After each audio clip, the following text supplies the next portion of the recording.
He woke me up. He told me not to scream. I was shaken up. It's a day I lived.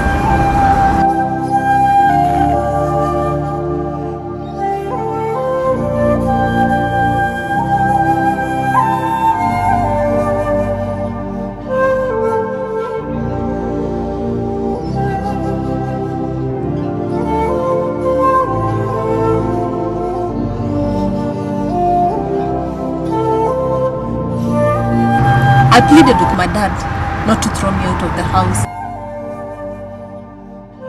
I had nowhere to turn, no one to go to. I had no one to turn to. So for me, I just decided just to go. I just had somebody tap my shoulder.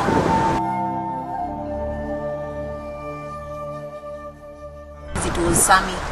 Sammy was one of our neighbors way back, but they relocated after her mom was given a transfer. Sammy's mom and my mother, they were best of friends. And for me also, having issues with my dad, it was really hard for me to trust men actually. And there he was talking to me. I was way confused. I was hurting. I could not open to him.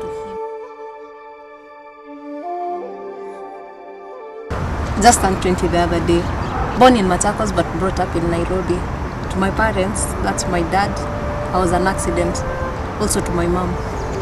But through my grandmother, my mom developed an interest in me.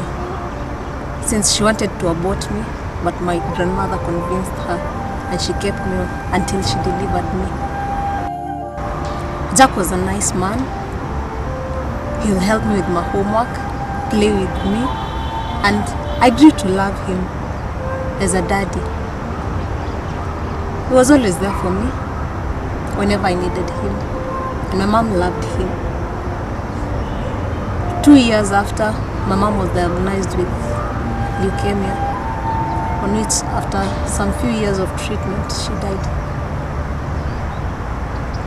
From the frustrations of life, and since my father did not have a companion, my father's behavior started changing. My dad started molesting me. Before he was not a drunkard, but he turned into a drunkard, and at times he will drink heavily. He will not take care of things the way he used to take care of them. So there was this day he came home. He just came to my room and woke me up. I was happy to see him, but later on was from the way he was behaving. I was scared, really. That's when he locked the door. Then also from the way he approached me through his walking, I was shaken up, and then he told me not to scream or else he was going to kill me. And at that incident, that's when he took my night dress off my body. I tried to struggle, but he was way too strong for me. I tried to scream, but he covered my mouth with one of his hands. So the next 5 minutes were like eternity for me. It's a day I lived.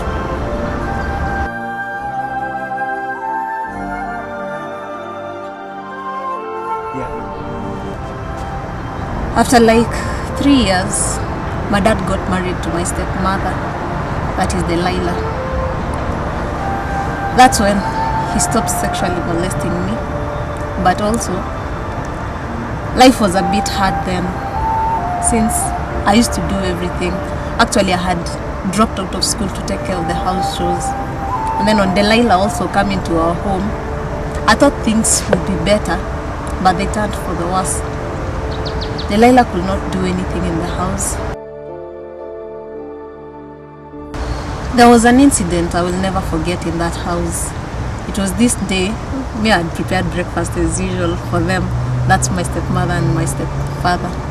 So I was preparing to serve Delilah. My dad was in the bedroom.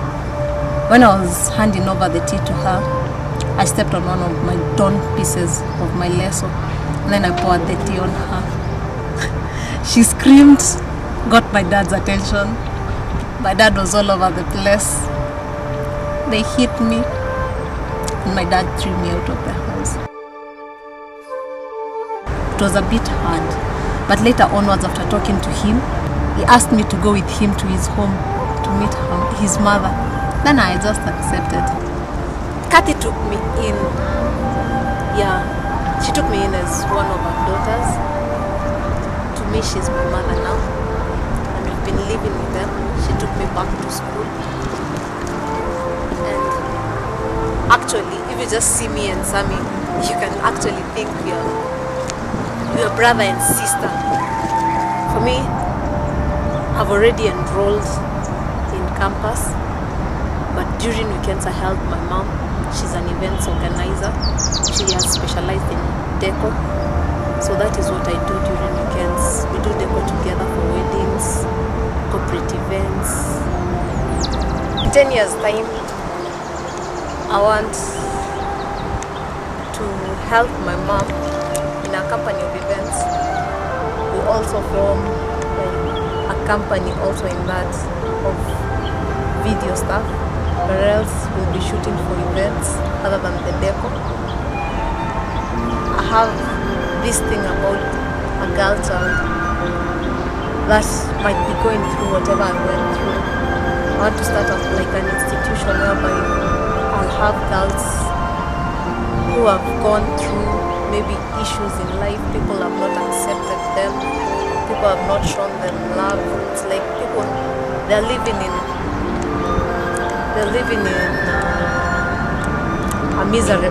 a miserable life.